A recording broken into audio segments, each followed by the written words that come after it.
Times network ద్వారా గుర్తించబడ్డ India's #1 varicose veins hospital Avis ని సంప్రదించండి. Welcome to Suman TV. నేను మీ సుమన్ టీవీ నాగ్.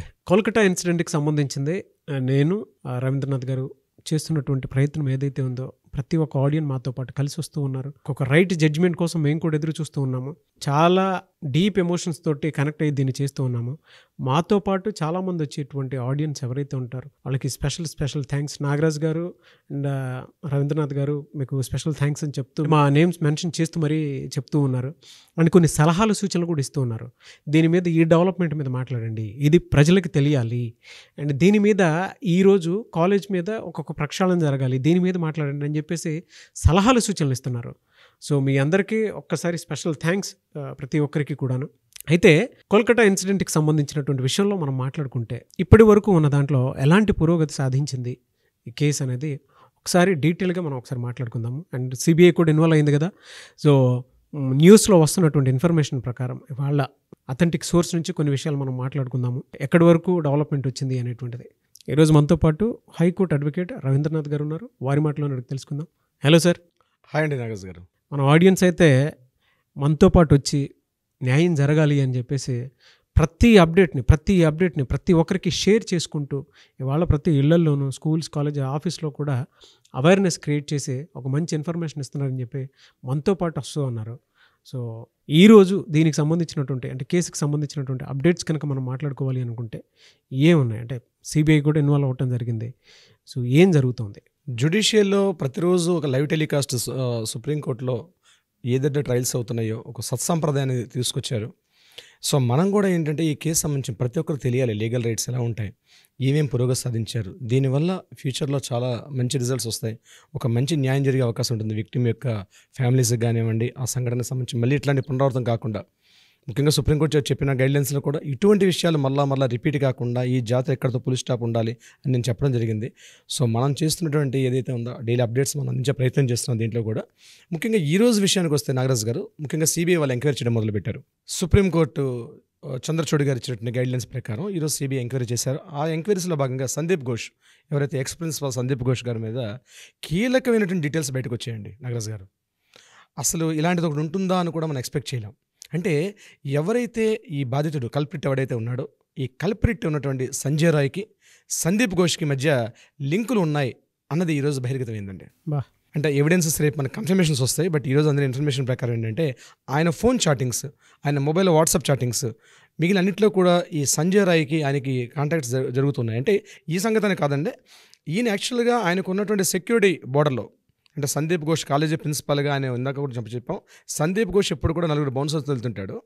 దాంతోపాటు ఎవరైతే ఈ సంజయ్ అనే వ్యక్తికి కూడా ఒక కీ పర్సన్గా ఉన్నాడు దాంట్లో. And is not a bouncer అయినప్పుడు కూడా ఈయన కూడా డైరెక్ట్గా యాక్సెసిబిలిటీ ఉందన్నమాట. అంటే చైర్మన్ గారి క్యాబిన్కి కూడా వెళ్ళేంత యాక్సెసిబిలిటీ సంజయ్ రాయ్కి ఉంది. ఇది ఫస్ట్ దొరికింది ఎవిడెన్స్ ఏంటంటే సంజయ్ రాయ్కి అదేవిధంగా ఈ సందీప్ ఘోష్ ప్రిన్సిపాల్ గారికి మధ్య ఉన్న లింకు. నెంబర్ 2, ఈయన ఏదైతే సంఘటన జరిగిందో సందీప్ ఘోష్ గారు ఈవినింగ్ అరౌండ్ 4:30 to 5 o'clock ఆ టైంలో ఈ అమ్మాయి వెళ్ళి ఆయనతో మాట్లాడిన విషయాన్ని కూడా ఇప్పుడు కూడా సస్పెక్ట్ చేస్తున్నారు. ఆ క్యాబిన్లో ఏం జరిగిందనే విషయాన్ని ఈరోజు సందీప్ ఘోష్ని తీసుకొని 6th time ఆయన ఇంట్రాగేషన్ చేశారు సిబిఐ వాళ్ళు. ఆ విషయాన్ని రేపు బహుశా వెలుగులోకి వచ్చే అవకాశం ఉంది. బట్ ఈరోజు జరిగిన విషయాలు ఏంటంటే ఇంట్రాగేషన్ మళ్ళీ స్టార్ట్ చేశారు. ఆ ఇంట్రాగేషన్లో ప్రధానంగా వీటికి సంబంధించి అడిగారు. ఈ వాట్సాప్ చాట్లో ఎవరెవరితో మాట్లాడారు, ఏమేమి మాట్లాడారు, ఎందుకు మాట్లాడారు, ఆల్రెడీ రికార్డు ఉంది వాళ్ళ దగ్గర. బట్ ఒక ఓవరాల్ కన్ఫర్మేషన్ తీసుకుందామని ఎక్స్ ప్రిన్సిపల్ సందీప్ ఘోష్ని అడిగారు. అవునండి, ఎక్స్ ప్రిన్సిపల్ సందీప్ ఘోష్ గారిని ఈరోజు 6th time ఇంట్రాగేషన్ చేశారు. ఈ గడిచిన 5 daysలో 6th time గ్రిల్ చేశారు. ఆయనకి గ్రిల్ ఇంట్రాగేషన్ చేశారు. ఆ ఇంట్రాగేషన్లో ఏంటంటే సంజయ్ రాయ్కి ఎవరు ఈ కల్ప్రిట్ ఉన్నటువంటి సంజయ్ రాయ్కి నీకు మధ్య ఇంత వాట్సాప్ చాట్ ఎందుకు జరిగింది అనే విషయం కూడా జరిగింది.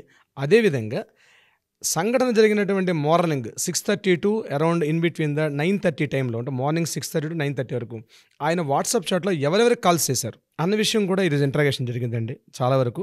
ఇది కాకుండా ప్రధానంగా చెప్పుకోవాల్సింది సందీప్ ఘోష్కి తెలియనట్టు ఒక అదృశ్యమైన శక్తి ఉంది. అంటే టీఎంసీ గవర్నమెంట్, తృణమూల్ కాంగ్రెస్ గవర్నమెంట్లో ఉన్న మమతా బెనర్జీ గారికి ఇక్కడ సందీప్ ఘోష్కి మధ్యన పనిచేసే ఒక ప్రధాన ఒక వ్యక్తి, ఒక అదృశ్యమైన వ్యక్తి ఉన్నారు. ఆ అదృశ్యమైన వ్యక్తి ఎవరన్నది బహుశా నాకు తెలిసి రేపు వీళ్ళందరూ ఫైల్ సబ్మిట్ చేస్తారు సిబిఐ. రేపు సుప్రీంకోర్టుకి రేపు లాస్ట్ డే అంటే 22 August గల ఫైల్ సబ్మిట్ చేయాలి. అందులో ఈ విషయం బహుశా బహిర్గతపరిచే అవకాశం అయితే ఉంటుందని ఎక్స్పెక్ట్ చేస్తున్నాం మనం. ఆ అదృశ్యమైన కీలకమైన వ్యక్తి ఎవరు అన్నది ఇప్పుడు చుట్టూ తిరుగుతోంది. దాని మీద ఆల్రెడీ మీడియా కథనాలు నడుస్తున్నాయి. బహుశా ఈ విషయం రేపు రివీల్ అయ్యే అవకాశం కూడా ఉంటుంది. ఒక కీలకమైన వ్యక్తి ఉన్నారు ఇందులో.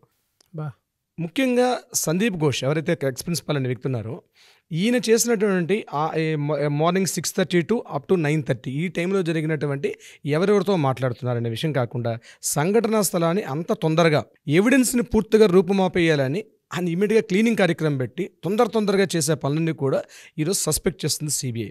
ఇది కాకుండా సూసైడ్ చేసుకుంది అమ్మాయి అనే విషయం ఫోన్ చేశారు విక్టిమ్స్కి. ఎవరు చేశారు, ఎందుకు చేశారు, ఆ కాల్ డేటాను కూడా కలెక్ట్ చేశారు ఈరోజు దానికి సంబంధించి. అంటే ఫస్ట్ ఇన్ఫర్మేషన్ రిపోర్ట్ అనేది ఎప్పుడు కూడా ఎవిడెన్స్లో చాలా కీలకం అండి. ఒక సంఘటన జరిగినప్పుడు ఫస్ట్ ఇన్ఫర్మేషన్ రిపోర్ట్ అనేది ప్రధాన కీలకం అనమాట. తర్వాత ఇన్ని ఇష్యూస్ బయటకు వచ్చినప్పుడు కూడా ఇమ్మీడియట్గా ఎలా రెస్పాండ్ అయ్యో, ఏమైనా రెస్పాండ్ అయ్యో అనేది ఇంపార్టెంట్ కీలకమైన. దాని మీదే మ్యాక్సిమం టైం అంతా కూడా ఈరోజు సస్పెక్ట్ చేస్తూ సంజయ్ ఘోష్ ఇంటరాగేషన్ చేసే విషయం తెలిసింది. ప్రధానంగా ఈ కేసుకు సంబంధించి మమతా బెనర్జీ గారి యొక్క మేనల్లుడు ఒక కీలక పాత్రధారిగా ఉన్నాడు అన్న విషయం వినిపిస్తోంది. బట్ ఎంతవరకు కరెక్ట్ అంది మనకు పక్కా ఇన్ఫర్మేషన్ అయితే లేదు. డీటెయిల్ ఇన్ఫర్మేషన్ ఇప్పటికైతే లేదు. రేపటికైతే తెలుస్తుంది. రేపటికి బహుశా రివీల్ కావచ్చు సంబంధించి. బట్ ఏదైనప్పుడు కూడా రేపు వచ్చే న్యూస్ మీద మాత్రం యావత్ నేషన్ కాకుండా ప్రపంచం మొత్తం కూడా వెలుగు చూస్తుంది, అంటే వెయిట్ చేస్తుంది. మమతా బెనర్జీ మేనల్లుడికి సంబంధించినటువంటి కొన్ని న్యూస్ కథనాలు అయితే చూసాం కానీ, బట్ అందులో ఏది వాస్తవం ఏది కాదు అనేటువంటి దాని మీద డీటెయిల్స్ అయితే పర్టికులర్గా తెలియదు. మీరు గూగుల్ కనుక చేస్తే చాలా డీటెయిల్స్ అయితే వాటికి సంబంధించింది కూడా తెలుస్తూ ఉంటుంది. సో మేబీ అంటే చాలామంది దానికి సంబంధించినటువంటి వాటిల్లో క్లారిటీ ఎందుకు లేదు అని అంటే, ఫర్దర్గా దీని మీద సిబిఐ విచారణ జరుగుతుంది, కోర్టు ట్రయల్లో ఉంది కాబట్టి, సో దానికి సంబంధించిన డీటెయిల్స్ అయితే డిస్క్లోజ్ చేయలేరు కాబట్టి ఈ విధంగా ఉంది ప్రస్తుతం ఉన్న డేటా ప్రకారం అయితే. ఏదేమైనప్పుడు కూడా సందీప్ ఘోష్ ఎక్స్ ప్రిన్సిపల్ సందీప్ ఘోష్ మాత్రం చాలా వరకు చిక్కుల్లో ఇరుక్కున్నట్టుగానే కనిపిస్తుంది సార్. డెఫినెట్గా ఆయనకి శిక్ష పడే అవకాశం అయితే ఉంది కనిపిస్తుంది ఇక్కడ. బట్ రిజల్ట్ అంది జడ్జిమెంట్లో ఉంటుంది అది. ఇక రెండో విషయానికి వస్తే సంజయ్ రాయ్, మనం ప్రధానంగా మాట్లాడుకోవాల్సినటువంటి ఒక కీలకమైన వ్యక్తి సంజయ్ రాయ్. ఈ సంజయ్ రాయ్ అనే వ్యక్తి అసలు ఏం జరిగింది, ఆగస్ట్ 5 నుంచి ఈయన యొక్క మొత్తం కేసు స్టడీని తీసుకొచ్చారు సార్. ఆగస్ట్ 5వ తేదీ నాడు ఈయన ఖరగ్పూర్ వాళ్ళ బంధువుల ఇంటికి వెళ్ళాడు.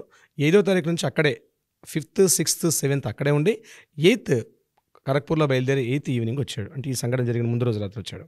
ఈయన వస్తూ తిన్నగా ఇంటికి వెళ్ళి కాస్త ఫ్రెష్ అయ్యి అక్కడి నుంచి సోనాగచ్చి ప్రాంతానికి వెళ్ళి, అదొక వ్యభిచార గృహం అండి. ఆ వ్యభిచార గృహంలో ఒక అమ్మాయితో కలిసి వచ్చాడు అక్కడి నుంచి. అంటే అరౌండ్ ఈవినింగ్ 4:35 ఆ ప్రాంతంలో. అక్కడ 1 hour అయిపోయిన తర్వాత ఒక ఫ్రెండ్ బైక్ మీద అక్కడ నుంచి చోట్ల అన్నటువంటి మరొక వ్యభిచార గృహానికి వెళ్ళాడు అక్కడ నుంచి. అంటే ఆ మెంటాలిటీ చూడండి సార్, అది చదువుతుంటే మనకే చిరాగ్గా ఉంటుంది అసలు చెప్పుకోవడానికి కూడా.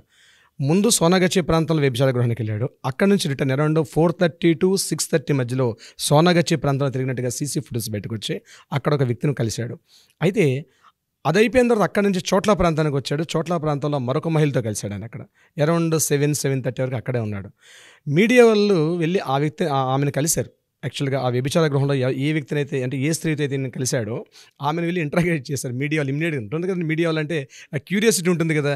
వెళ్ళి కలిస్తే ఆమె ఒకటే మాట చెప్పింది, నాగరాజ్ గారు, మేము ఉన్నాం కదండి, వేల మంది లక్షల మంది ఇక్కడ ఉన్నాం మేము సోనాగచ్చిలో, అంత క్రూయల్టీగా ఆమె దగ్గరికి వెళ్ళి చంపాల్సిన అవసరం వచ్చింది. ఆమె కూడా చూడండి, ఒక వ్యభిచార స్త్రీ కూడా హర్షించట్లేదు ఈ విషయం మీద. మేము ఉన్నాం 30,000 మంది పైగా సోనాగచ్చిలో ఉన్నాం, చోట్ల అక్కడ అనధికారం అయినప్పుడు కూడా అఫీషియల్గా నడుస్తుంటుంది అది విషయం. మేము ఉండగా అక్కడికి వెళ్ళి ఆమెను చంపాల్సినంత దుర్మార్గుడా వీడు, ఇలాంటి వ్యక్తిని నిలువున ఉరి తీయాలి అని అమ్మాయి కూడా చెప్పడం జరిగిందని మీడియాలో వార్తాకథనాలు వినిపిస్తున్నాయి. సో చోట్ల ప్రాంతం నుంచి ఆయన 7:30 ఆ ప్రాంతంలో అక్కడ నుంచి ఎగైన్ తిన్నగా కాలేజీకి వచ్చాడు ఆయన. ఆయన చూడండి యాక్సెసిబిలిటీ కాలేజీలో ప్రతి చోటుకి వెళ్ళేంత యాక్సెసిబిలిటీ ఉంది. తిన్నగా ఎమర్జెన్సీ వాడికి వెళ్ళి అక్కడ డోర్ లాక్ చేసి ఉందని ఇమీడియట్గా డోర్ను కూడా బ్రేక్ చేశాడు. అది కూడా సీసీ ఫుటేజ్లో బయటకు వచ్చింది. ఒప్పుకున్నాడు ఆయన. నిన్న జరిగిన పాలిగ్రఫీ టెస్ట్లో కూడా, నిన్న జరిగిన ఇంటరాగేషన్ అనే విషయాలను ఒప్పుకున్నాడు. పాలిగ్రఫీ టెస్ట్లో ఒప్పుకున్నాడు. ఈరోజు జరిగిందండి, మార్నింగ్ రోజు ఆయనకి పాలిగ్రఫీ టెస్ట్ కూడా జరిగింది ఈరోజు. అక్కడ నుంచి ఆయన ఎమర్జెన్సీ నుంచి తిన్నగా మరలా ప్రిన్సిపాల్ రూమ్ దగ్గరికి వెళ్ళాడు. చూడండి 7:30 to 8 మధ్యలో ప్రిన్సిపాల్ రూమ్ని కలవడం అన్నది అది ఇక్కడ సస్పెక్ట్ చేస్తుంది సిబిఐ వాళ్ళది. అంటే 7:30కి ఇవన్నీ తిరిగి వచ్చిన తర్వాత ఈ వస్తూ పూర్తిగా డ్రంక్ అండ్ డ్రైవ్, అంటే పూర్తిగా తాగి ఉన్నాడు, మద్యం సేవించి ఉన్నాడు. మద్యమే సేవించాడో వీటితో పాటు ఇంకేమైనా తీసుకున్నాడు అంది బహుశా రేపు రిపోర్ట్స్లో మనకి వినిపించే అవకాశం ఉంటుంది. సో ఇవన్నీ కలిసి ప్రిన్సిపాల్ రూమ్కి వెళ్ళాడండి. 7:30 నుంచి 8:30 ఆ ప్రాంతంలో ఈయన ప్రిన్సిపాల్ రూమ్ ఛాంబర్కి వెళ్ళాడు.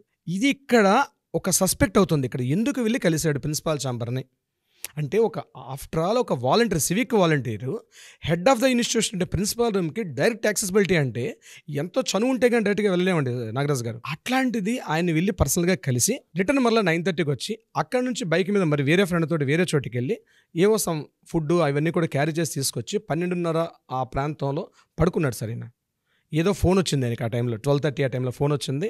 ఆ రింగ్ అయిన తర్వాత 12:31 ఆ మధ్యలో ఫోన్ వచ్చింది. అరౌండ్ 3:30 ఆ టైంలో ఈయన 4th ఫ్లోర్కి సెమినార్ హాల్కి స్టెప్స్ ఎక్కుంటూ సీసీ ఫుటేజ్లో మనకు కనిపిస్తున్నాయి 4th ఫ్లోర్కి వెళ్ళాడు. అక్కడ ఈ దారుణమైన అకృత్యం జరిగింది. అది ఈ సంజయ్ చేసినట్టుగా క్లియర్గా బహిర్గతపరిచింది అనమాట. ఇది యాక్చువల్గా సంజయ్ ఏం చేశాడు అన్నది మనకి కనిపిస్తుంది స్టోరీ అండి. ప్రస్తుతం ఉన్న డెవలప్మెంట్ ప్రకారం ఇక్కడ వరకు వచ్చింది. At the same time supreme court guidelines ప్రకారం ఒక బాడీ ఏర్పాటు చేశారు, టాస్క్ ఫోర్స్ బాడీని ఏర్పాటు చేశారు. ఆ టాస్క్ ఫోర్స్ బాడీ కూడా ఒక మెయిన్ పాయింట్స్ తోటి అంటే మెడికల్ కాలేజ్ అలాగే ఫార్మసీ వీళ్ళందరికీ సంబంధించిన గైడ్లైన్స్ కోసం, వాళ్ళ రక్షణ చర్యల కోసం ఎటువంటి తీసుకుంటే బాగుంటుందని చెప్పి ఒక గైడ్లైన్స్ 2 monthsలో ఇవ్వమని చెప్పి నివేదిక ఇచ్చారు. దాని మీద వాళ్ళందరూ కూడా ఈరోజు కూడా వాళ్ళందరూ కూడా ఒక కూర్చొని ఒక సిట్టింగ్ ఏర్పాటు చేసుకున్నారు. ఒక 10 మంది గ్రూప్తో కలిసినటువంటి ఒక టాస్క్ ఫోర్స్ మెంబర్స్ అంటే గైడ్లైన్స్ కోసం అని చెప్పి. వీళ్ళకి 2 months టైం ఉంది. ఆ 2 monthsలో వాళ్ళు హ్యాండ్ ఓవర్ చేస్తారు. ఇదిలా జరుగుతుండగా ప్యారలల్గా అక్కడ మమతా బెనర్జీ గవర్నమెంట్కి కూడా రేపు ఇచ్చారు. అంటే ఏం జరిగింది, 15వ తారీఖు ఉదయం ఎర్లీ అవర్స్లో సుమారుగా కొన్ని వందల మంది హాస్పిటల్ మీద దాడి చేసి అటాక్ చేసి అద్దాలని ధ్వంసం చేసి ఎమర్జెన్సీ వాళ్ళని కుర్చీలని మంచాలని పగలగొట్టి అక్కడ భయభ్రాంతులు గురి చేశారు. అక్కడ పేషెంట్స్ అందరికి కూడా గూండాలు విద్యార్థులు ముసుగేసుకున్నట్టు కొంతమంది గూండాలు బంగ్లాదేశ్లో ఏ విధంగా అయితే చేశారో అట్లాంటిది. యాక్చువల్గా హాస్పిటల్ అంటేనే రోగులు ఉంటారు కదండి, రకరకాల ప్రాబ్లమ్స్ ఉంటారు. ఏం జరుగుతుందో తెలియక ఒక భయభ్రాంతుల సిచ్యువేషన్ గురి చేశారు కొంతమంది గుండాలు కలిసి. ఈ సమయంలో అక్కడ ఉన్నటువంటి తలా పోలీస్ స్టేషన్కి ఏదైతే పరిధిలోకి ఉన్నటువంటి ఆ ప్రాంతంలో ఇంత అటాక్ జరుగుతున్నప్పుడు విషయం తెలిసి కూడా ప్రభుత్వం ముందస్తు చర్యలు ఎందుకు తీసుకోలేకపోయింది? అంతే ఇంటెలిజెన్స్ ఏమైంది? స్టేట్ గవర్నమెంట్ ఇంటెలిజెన్స్ ఇది కావాలని చేశారా లేకపోతే ఇంటెలిజెన్స్ రిపోర్ట్ తొక్కిపెట్టారా అని చెప్పి ఇద్దరు ఎస్పీలని సస్పెండ్ చేశారు. అట్ ద సేమ్ టైం ఒక సబ్ ఇన్స్పెక్టర్ని కూడా సస్పెండ్ చేశారు. ఈరోజు వాళ్ళు కూడా ఆర్డర్స్ వెళ్ళి వాళ్ళను కూడా ఈరోజు ఇంటరాగేషన్ చేశారు. ఇది కాకుండా ఎవరైతే ఎవిడెన్స్ అనుకుంటున్నారో మోర్ దెన్ 45 మెంబర్స్ని పిలిచి ప్రతి ఒక్కరిని ఇండివిజువల్గా ఎవిడెన్సెస్ తీసుకున్నారు నాగరాజ్ గారు. ఇది ఈరోజు జరిగినటువంటి డెవలప్మెంట్ ఇలా ఉందండి. రోజుకి ఏదైనా జస్టిస్ కోసం మనం చేసేటువంటి ఈ అప్డేట్స్లో మనతో పాటు వచ్చినటువంటి ఆడియన్స్ ప్రతి ఒక్కరు ఉన్నారు. స్పెషల్ థ్యాంక్స్ నాగరాజ్ గారు అంటున్నారు, స్పెషల్ థ్యాంక్స్ రవీంద్రనాథ్ గారు అని చెప్పేసి అంటూ ఉన్నారు. మనకు కూడా అంటే మాకు కూడా ఒక డీటెయిల్డ్ ఇన్ఫర్మేషన్ ఇచ్చినటువంటి పర్సన్స్ కూడా ఉన్నారండి. ఆడియన్స్ నుంచి కూడా మాకు త్రూ వాట్సాప్ ఒక్కొక్క మంచి సేకరణతోటి మాకు పంపించడం జరిగింది. మిమ్మల్ని నన్ను డిస్కస్ చేయమని చెప్పేసి ఈ ఇష్యూ మీద పర్టికులర్గా ఈ విషయంలో డిస్కస్ చేయండి, ఆ విషయంలో డిస్కస్ చేయండి అని చెప్పేసి స్పెషల్ థ్యాంక్స్ అండి అందరికీ. మీరు ఎంత త్వరితగతిన దీనికి జస్టిస్ జరుగుతుందని ఎంత త్వరగా అయితే వెయిట్ చేస్తున్నారో అంతకు మించి మేము ఎప్పుడెప్పుడు వస్తుందా అనేటువంటి ఉద్దేశంతో ఈ అప్డేట్స్ ఇస్తూ ఉన్నాము. ఎందుకు అని అంటే ఇది మన ఇంట్లో సమస్య, మనమే పరిష్కరించుకోవాలి. ఇది ప్రతి మగాడి సమస్య అని చెప్పేసి మనం భావించాలండి. ఎందుకు అని అంటే ఇవాళ మనకు ఒక అక్క, చెల్లి, అమ్మ మనతో పాటే ఉండేటువంటి మనుషులు, వాళ్ళని కాపాడుకోవటం అనేది మన బాధ్యత. ఆ బాధ్యతని సక్రమంగా సిస్టమ్ దగ్గర నుంచి ఒక్కొక్క రెస్పాన్సిబిలిటీతో కూడుకున్నటువంటి డెసిషన్ వస్తుందని మాత్రం భావిస్తూ ఉన్నాము. సో ఎప్పటికప్పుడైతే చూస్తూ ఉండండి అండ్ మాతో పాటు మీరు ఉండండి దయచేసి. ఒక్కొక్క రైట్ జడ్జిమెంట్ కోసం మేము కూడా చూస్తూ ఉన్నాము. అండ్ ఇప్పటి వరకు అప్డేట్స్ ఇచ్చిన మీకైతే స్పెషల్ థ్యాంక్స్ అండి. దీని వెంబడి మొత్తం కృషి అంతా నాగరాజ్ గారు, సుమన్ టీవీ యావత్ మీరు ఆల్మోస్ట్ మీ డైలీ యాక్టివిటీస్ కూడా పక్కన పెట్టి ఎప్పటికప్పుడు మనం అప్డేట్ ఇద్దాం, పబ్లిక్ని అవేర్నెస్ ఇద్దాం అన్న దృష్టిలో మీరు చేస్తున్న కృషికి కూడా చాలా థ్యాంక్ యూ సో మచ్ అండి. మీరు కూడా చాలా ఓపిక్గా కూర్చొని దీనికి సంబంధించినటువంటి డేటా అంతా స్టడీ చేస్తూ ఉన్నారు. ఒక అడ్వకేట్ పొజిషన్లో ఉన్న మీరు దీన్ని స్టడీ చేసి ప్రతి దాంట్లోనూ డీటెయిల్స్ ఇస్తూ ఉన్నారండి. Thank you sir. Thank you so much sir. Thank you so much.